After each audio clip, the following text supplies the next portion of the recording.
안녕하세요. 시장의 마법사입니다. 일본 니케이 지수가 33년 최고치를 경신을 했는데요. 이게 이제 89년, 90년에 이 마지막 불꽃이었고, 뭐 거의 2010년까지 계속 내려간 거죠, 결국. 그래서 최근에 32,000을 돌파했는데, 오늘은 이제 뭐 조정을 좀 받긴 했습니다. 그래서 잃어버린 30년이라고 하죠. 아직도 고점을 회복한 건 아니지만, 거의 뭐 고점 3만 넘는 3만 2천까지 가는데 30년이 걸렸으니까 89년 12월이 사상 최고치인 3만 8,915. 근데 2009년 3월, 그러니까 20년이 동안 하락장이었던 거예요. 근데 일본의 BNF라고 전설적인 개인 투자자가 있죠. 근데 아마 2000년대부터 투자한 걸로 알고 있는데 이런 하락장에서 뭐 엄청난 말도 안 되는 수익률을 올렸죠. 그래서 참 뭐 부럽죠.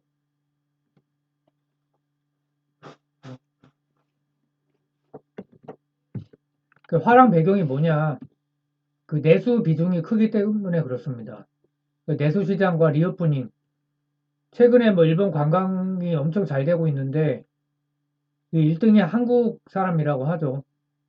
그러니까 한국이 참, 한국도 그런 감정적인 나라예요. 다 알지만.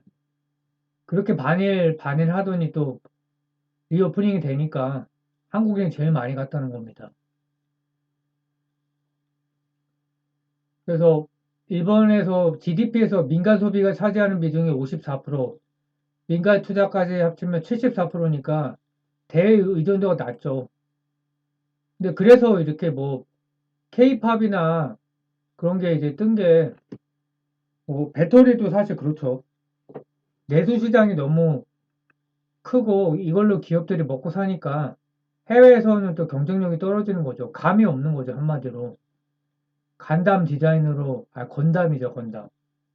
건담 디자인으로 차를 만들고 이러니까 해외에서 먹히지가 않죠. 그래서 글로벌 경기 부진 영향이 별로 없었다는 겁니다. BOJ가 그리고 엔저 정책을 한 게 지금 뭐 10년이 넘었죠. 그래서 수출 기업이 뭐 계속 좋은 거고, 버핏 효과가 또 있죠. 버핏이 2020년인가요? 종합 3사에 투자를 하면서 2020년 5%에서 22년 6%, 올해 다시 7%로 확대했고, 실적이 실제로 좋게 나오고 있죠. 그래서 1분기 역대 최대 실적을 기록을 했는데, 엔저와 자원 가격 급등으로 해외에 배터리 원재료 관련한 공장이 있다고 그러죠. 광산이죠, 광산. 공장이 아니라. 그래서 뭐 FCF가 좋으니까 잉여현금 바탕으로 주주환원 정책, 배당 수익률이 3.94%, 4% 정도 되니까 토픽스나 미국 평균보다 훨씬 높고요. 미국 같은 경우에는 생각보다 낮죠. 근데 이제 자사주 매입까지 하면은 꽤 되고요. 이거에다가 이제 반도체 서플라이 체인을 여기다 구축을 하는 거죠. TSMC가. 그래서 왜 한국이 아니고 미국이냐, 참 이런 게 아쉽죠. 그래서 미중 갈등의 수혜로 꼽히고 있고, 근데 제가 이제 오늘 진짜로 이제 드리고 싶은 얘기는 그 일본 증권거래소가 저평가 기업을 압박하고 있다는 겁니다. 그래서 이게 실제로 이렇게 얘기를 했던 거예요. 왜 주가가 싼지 설명 좀 해달라. 일본 증권거래소가 PBR이 1이 안 되는 기업은 왜 안 되는 건지 소명해라. 그 주가 부양을 요구를 하는 거죠. 도요타 소프트뱅크 주가 올려라. 일본 상장사 가운데 PBR 1 미만 기업이 40%, 한국하고 비슷해요. 한국은 이제 50%가 좀 넘는데요. 그 주가를 끌어올리기 위한 방안을 마련해 달라고 공문을 보냈다. 4월 달에. 그래서 와, 놀랍죠. 그래서 일본 증시 평균이 PBR 평균이 1.3배인데 코스피는 최근에 올라서 한 1배 가까이 되는데 포워드를 하면 또 떨어집니다. 일본 수준으로 된다 그러면 30% 이상이 오르는 거니까 코스피가 30% 오른다 그러면 이제 엄청난 거죠. 그러면 800포인트니까 3,500 정도 되는 건가요? 그래서 일본도 비슷합니다. 그래서 그 자본의 그 효율적 배분을 못하고 있기 때문에 주주행동주의가 활성화됐다고 합니다. 2014년에 7개 불과했는데 2020년에 44개까지 6배가 늘어난 거죠. 야, 요구하는 건 다 이거죠. 주주 친화 정책을 펴라. 왜 이렇게 했을까? 고령화 비용이 증가하기 때문에 일본 GDP 대비 부채 비율이 262%로 세계 최고죠. 거의 1, 2등일 거예요, 아마. 미국보다 미국 123%니까 2배가 넘죠. 한국은 54%. 그래서 왜 이렇게 재정 문제가 심각하냐? 초고령 사회에서 비롯됐다. 예산의 대부분이 그 사회보장 관계비에 쓰이고 있는데 이게 이제 35%에 달한다 이거죠. 총 예산이 1000조 정도 되는데 350조 정도. 그래서 연금 급부 쪽에 연금을 지급하고요. 의료비, 간병비, 저출산 대책비는 30조밖에 안 된다 이거죠.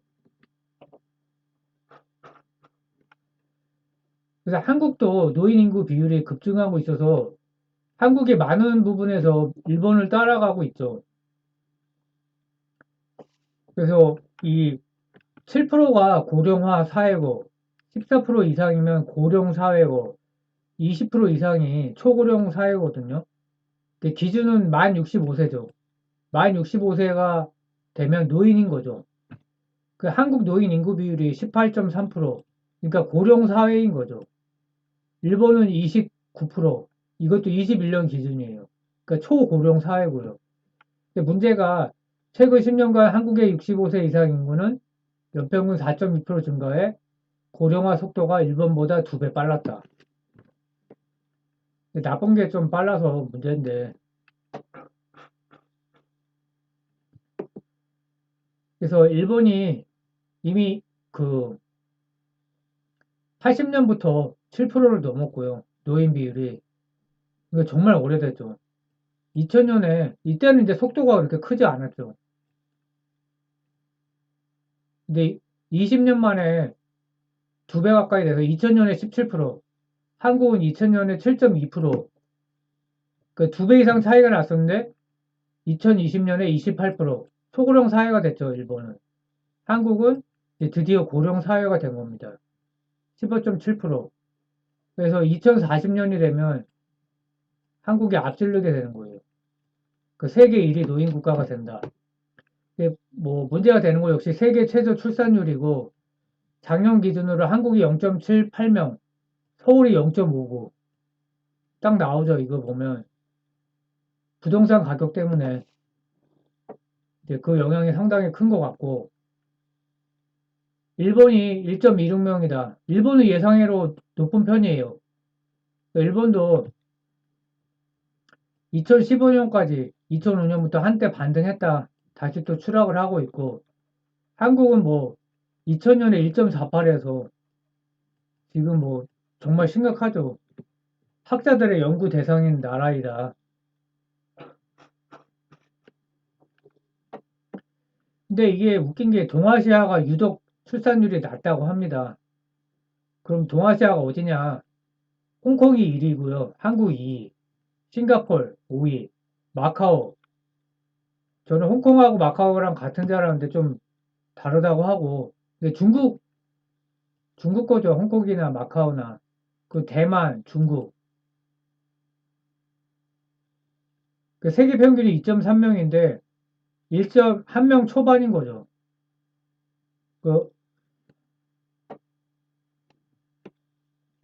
그 그래서 낮은 걸로 상위 20위권 안에 국가는 동아시아가 7개국 압도적이고요. 유럽 3개국은 우크라이나, 이태리, 스페인인데 이걸 빼면 대부분 군소 도서 국가들이다. 근데 왜 이렇게 높냐? 이스라엘이 이제 거의 3명이고요. 6.25 때문에 그런 거죠. 그러니까 한마디로 10선비 나라다. 10선비라고 하죠, 보통. 그래서 결혼을 안 해서 애를 낳는다는 게 상상할 수 없는 문화고, 저도 물론 옛날 사람이기 때문에 그렇고요.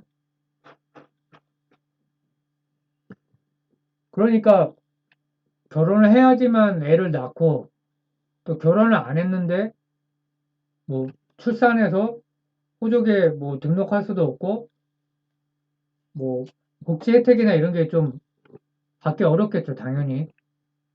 그래서 또 남녀의 그런 차별, 여성이 이제 가사를 많이 하는 문화, 그 여성이 또 사회활동을 하지 않으면 안 되는 그런 이제 상황이고요. 그 다음에 뭐 이춘양면 문화, 학력주의, 삶의 만족보다 근면성실을 강조하는 사회 분위기. 이거는 뭐냐면 그냥 애 낳고 그냥 좀 못 살면 어때? 중간만 살면 되지. 또는 그냥 밥만 먹고 살면 되지. 이런 거를 이제 못 본다는 거죠. 사회 분위기 자체가. 루저로 취급을 하는 거죠. 왜 맨날 먹고 놀아? 이렇게 생각을 하니까. 또 뭐 그에 따른, 그게 또 이유가 있기도 하고요. 한국이 뭐 자원도 없는 나라고 중국이나 열강들의 항상 그런 먹잇감이 되는 나라기 때문에 긴장하지 않으면 역사적으로 그래서 근면성실을 하지 않으면 살아남을 수 없는 국가적으로도 좀 그렇긴 합니다. 그래서 유교 문화 때문에 혼외 출산을 금기시한다. 한국만 그런 게 아니라 동아시아 국가가 또 의식 변화, 경제 발전으로 의식 변화를 하니까 여성들이 결혼을 잘 안 하려고 하거나 늦게 하려고 하죠. 늦게 실제 하고요. 남자도 그렇고. 그러니까 늦게 하니까 많이 날 수가 없는 거죠. 그리고 사교육 문화가 발달하는 나라입니다. 한국, 중국, 싱가포르. 2명 학원비 보내기가 어렵죠. 그러니까 한 명만 낳는 거죠. 그리고 20대는 성공 위한 준비 기간이다. 성공해서 대기업에 취직해서 아니면 회계사 합격해서 집 사고 결혼을 하는 거죠. 내세울 게. 서로 엄청 이제 조건을 따지죠. 남자가 집을 해와야 되고 남녀 평등이지만 그러니까 선취직, 선성공 어느 정도 성공 후에 결혼하는 문화다. 그래서 일단 결혼하고 뭘 하고 그게 안 되는 거죠. 옛날에는 또 그렇게 했다고 그러죠. 월세부터 시작하고 이제 그게 안 된다는 거죠.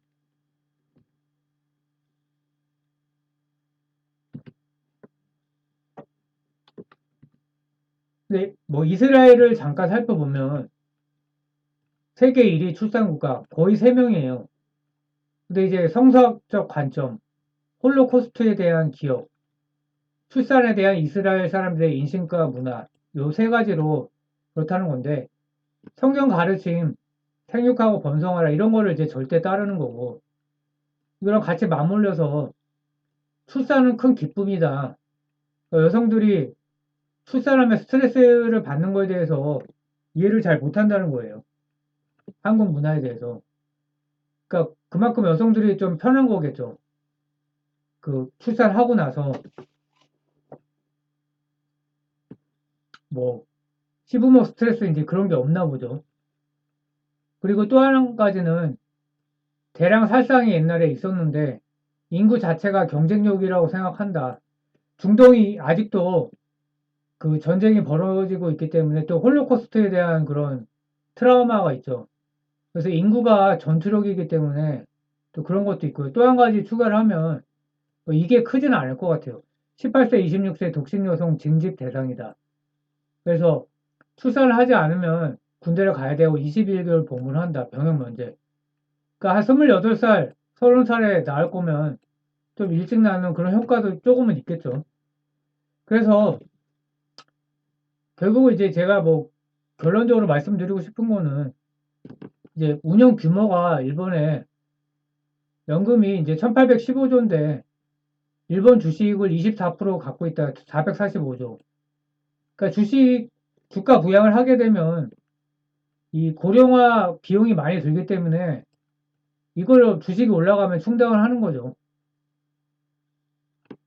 그러니까 한국도 똑같습니다. 이게 규모는 953조, 일본의 절반 정도 되는데 뭐 채권 비중은 꽤 높죠. 한국도 일본은 50%가 넘고. 근데 일본은 주식 비중이 24%인데 한국은 14.7%, 15%밖에 안 돼요. 140조. 그래서 해외 주식 비중이 훨씬 높고 이제 작년인가 재작년에 이미 발표를 했죠. 그래서 한국은 일본을 따라가지 않겠는가. 한국 주식 비중이 낮은데 뭐 높던 간에 주가가 올라가야지 그게 이제 고령화 비용에 충당을 할 수 있다는 거죠. 그러니까 한국도 PBR 1, 2위 기업이 1,300개다. 그러니까 일본은 40%인데 한국은 이게 이제 절반에 50%가 넘는 거죠. 그러니까 이게 이제 정치권에서 아직 얘기는 없지만 결국은 이제 주가 부양을 하지 않겠는가. 그리고 주식 양도세도 저는 도입하면 안 된다고 생각을 하는데 뭐 양도세율을 좀 낮춰서 도입할 수도 있겠죠. 그래서 증시를 부양하는 이유가 뭐 고령화 비용을 충당하는데 양도세를 도입해서 할 가능성도 꽤 있어 보이고 일본은 15%에다가 주민세에서 일본은 20%거든요. 또 금융소득을 건보료하고 연동을 하겠다. 이럴 가능성이 이게 상당 부분 있고요. 그렇게 되면 또 한국 주식이 좋아질 것인가. 근데 지금 상태로는 이제 안 되고 그러니까 정부에서 자꾸 기업을 약하게 압박을 하고 있죠. 한국에서. 근데 주주 친화 정책을 확실하게 하지 않으면 안 된다. 또 그런 그 고령화 비용 때문에 할 수밖에 없고요. 그래서 뭐 세계 최저 출산, 빠른 고령화, 그 증시 부양이 필요하다. 그 이민자 비율을 보면 뭐 한국, 일본, 대만 다 낮아요. 일본은 더 낮고. 그러니까 뭐 한국, 일본, 대만 모두 배타적인 문화죠. 그러니까 적극적인 이민 정책이 어려운 거죠. 앞으로도 저는 쉽지 않을 거라고 보고. 근데 이제 특이한 게 동아시아 문화인데 싱가포르이 28%로 성공을 했죠. 뭐 미국, 캐나다 원래 높은 걸로 알고 있고 독일도 뭐 생각보다 많이 있네요. 저는 잘 몰랐는데. 근데 한국이 싱가포르처럼 싱가포르는 이제 독재 국가인가요? 왕이죠. 그 지지으면 또 빠따도 치고 그러는데 싱가포르는 상당히 이제 영어를 쓰고 그 외국인의 거주 환경이 상당히 좋습니다. 그래서 한국이 과연 싱가포르처럼 글로벌화 될 수 있겠는가? 옛날에 홍콩 따라한다고 했는데 전혀 안 되고 있죠. 그래서 그렇게 생각하면 부정적인데, 뭐, 제 희망사항이기도 하고, 결국은 고령화와 증시 부양은 상당한 이제 관계가 있고, 또 필요성이 고령화가 증시 부양의 필요성을 만드는 그런 요소가 되기 때문에, 뭐, 장기적으로 보면 한국 주식시장이 조금 올라가지 않겠는가. 그래도 미국이 더 좋긴 하겠죠. 그렇게 생각을 하고 있습니다. 감사합니다.